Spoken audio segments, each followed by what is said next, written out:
Eh, may sex video kang lumabas daw. Totoo ba Ano yun? ba yan? Issue ka kaagad, guy. Ano ba yun?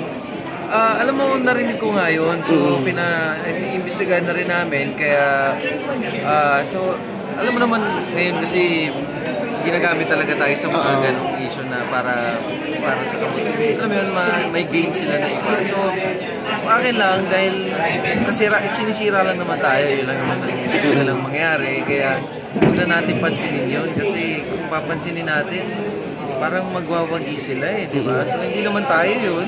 Yes, ginagamit lang tayo. So, nakita mo?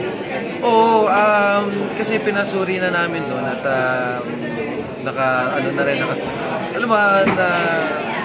na rin sa cybercrime. So, anytime na gagamitin ulit tayo sa mga ganong kapangitan o nakahanda na sila na gumalaw. Hindi ikaw yun? Oo, hindi tayo. Ano ba yung nandun? Alam mo tayo, kung babae yun, panonoorin ko yun. Eh, siyempre, di ba? Anong ginawa mo ba doon daw? Ewan ko ba? Ako gusto ko lang maging girl na lang para wala nang gano'n. Oo. At ang gwapo mo ngayon, may girlfriend ka na, no? Meron. Talaga? Sa klase mo? Hindi. Non-showbiz. Ano siya, isa sa mga ating pinagmamalaking beauty queen. Kaya, Sino? once na siya nagbinibini. So, Aiza Faeldon yung pangalan niya. Aiza Faeldon. Faeldon, oo. Anak ni General Faeldon? Hindi. Faeldonia. Okay. Anak nga? Hindi. Isa customs. Ano siya?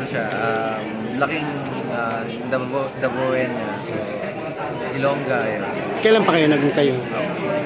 Magka 2 years na rin. Matagal na. Oo, matagal na rin. Ano naman, hindi naman kami tulad ng iba na alam mo yun, tagulang naman kami para tahimik ang buhay. Ilang taong ka na ba? 26. Hindi kayo nagli-live-in? Hindi pa kasi nag-aaral pa rin naman ako. Marami pa akong kailangan asikasuhin.